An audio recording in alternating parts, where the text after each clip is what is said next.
So I remember first time I heard about it, it was probably around just the March, no, it was February time frame. And I just remember, just kind of realizing how bad it was and just wondering like, why aren't people taking this more seriously? Why isn't President Trump, taking this more seriously? And, at that point I decided like, whether the schools did anything or not, I'm pulling my kids out. We're about to be quarantined.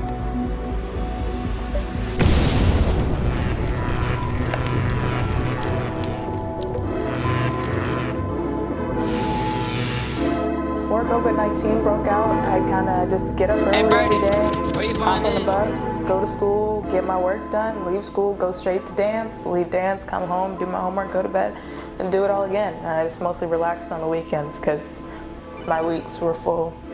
So I am a working mother. I work part-time. I have 2 teenage children, married woman, and I operate my own business. So before COVID, as you can imagine, I was pretty busy. I would go to work during the morning time, then in the afternoon run errands and things that I had to do for the house. Then afterwards, I would have to pick my kids up from school and then take them to their extracurricular activities. So that was my week time ritual. Then on the weekends, I would try to have fun activities for the family and different things for myself to keep myself engaged. So I was pretty busy before COVID. Before Corona, life was busy. Spent a lot of time working. I work out in DC. Traffic was pretty tough. Going out there every morning, coming back in rush hour every day. The kids' schedules were extremely busy. My wife and I, we would kind of, switch off. Fortunately, she was able to, handle some of the driving duties, but I had some of the driving duties as well. So it was a lot of moving around. It was busy. It was good though. We enjoyed it. Everybody was engaged in different activities, doing some interesting things that they like doing. So yeah, life was good. Life was busy. When I first heard about COVID-19, everybody who's in school, we rejoiced. Like, nobody wants to be in school. Everybody likes to get a break. It was right before spring break. We all wanted to leave. It was just, high-fiving our friends, saying our goodbyes, getting our packets, and we thought we were going to be back the next week. So that initial reaction was kind of just the joy of not having to go to class anymore. Yeah, it was crazy, the difference between that initial reaction versus where we are right now. So when we first heard about COVID in about March time frame, I guess it was a little shocking that they sent kids home. We were kind of confused, didn't really know what was going on, so we had to, kind of pay attention to the news and listen to the officials to find out what we had to do to follow the rules at the time. Then things started changing a lot, like daily things would change. I got sent home from work, the kids didn't go back to school, we couldn't go outside, you got scared to, be around other people. So it was a really confusing and scary time actually. At first I didn't think a whole lot about it, because I remember when I think it was the swine flu was a thing. I remember when there was some other thing that was going on with SARS. I remember when SARS hit, and over here in the United States, it came up, but it wasn't a huge concern. But then the more that I heard about it and the more that I learned about it, the more I realized that it was dangerous. And it was dangerous not just because necessarily deaths. Obviously they were predicting that there were going to be some deaths, but the problem was there just wasn't a lot of information about it. And aside from the fact that it was clear that it was being spread pretty easily airborne, and the more you start to learn about it, you realize how quickly something like this can get out of control.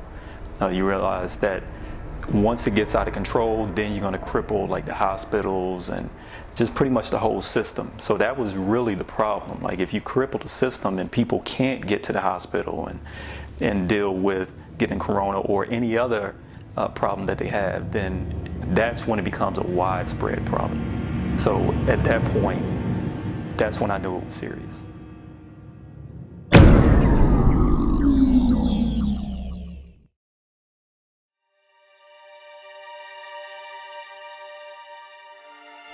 The hardest part about adjusting to the COVID-19 lifestyle is, of course, as I said, the dance challenges, but also like kind of just having to be there for yourself in a way. Like you kind of have to spend more time in your own head because there's not all these other people around you. Like when we were still out at school and stuff, I thought like, I need a break from all these people. Like I don't really like people. But now I feel like having those people in my life is just like a buffer from being in my own head too much. So that's something you got to work on and work through during this time. So it's crazy. The hardest part for me, I guess, is actually being a mom because I'm finding ways to adjust. You know, I read books, I watch movies, I still go out and do things, I grocery shop, I take care of my mother and my children.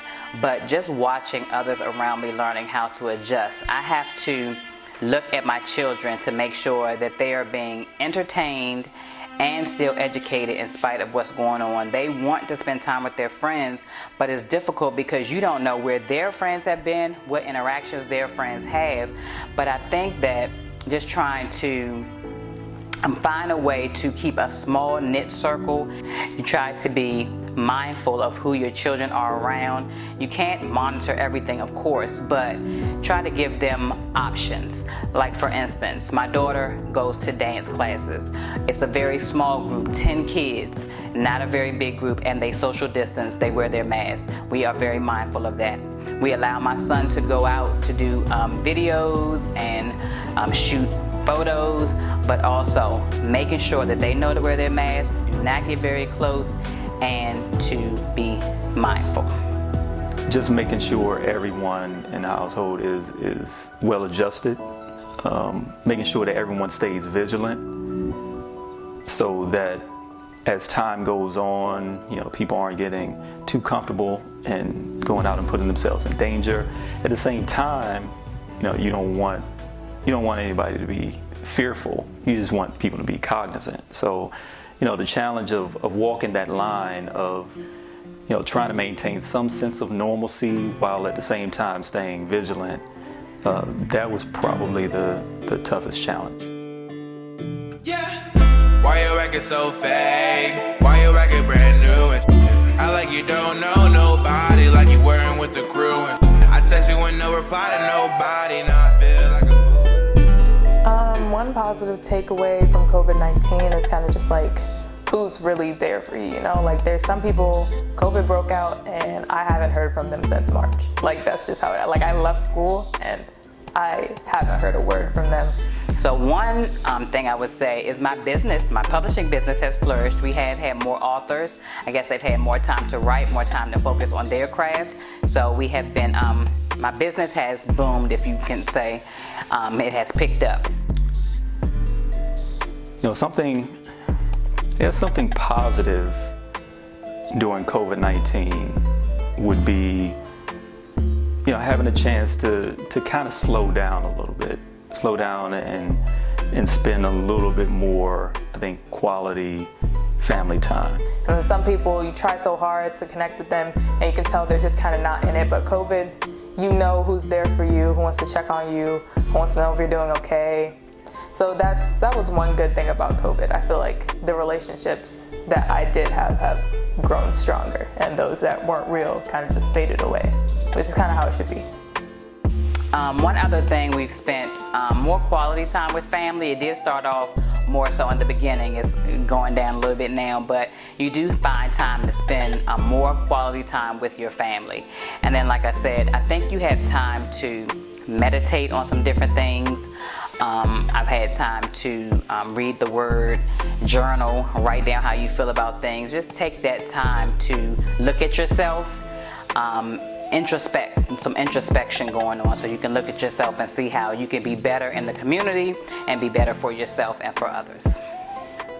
And also, you know, being able to spend a little bit more time on some interests. like some, side businesses that we work, being able to spend a little bit more time and grow that a little bit more, passion projects, things of that nature. So I think those have been some of the positives that we've kind of taken away from this.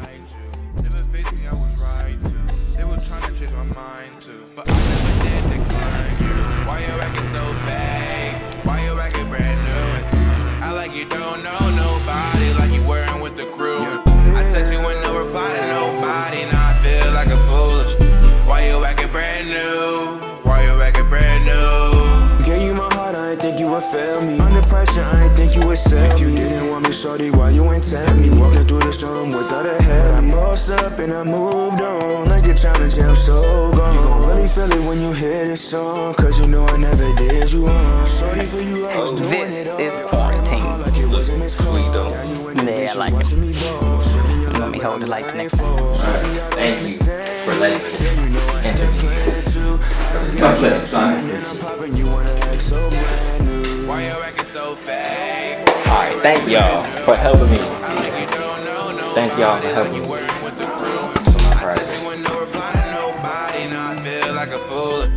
Why you acting brand new?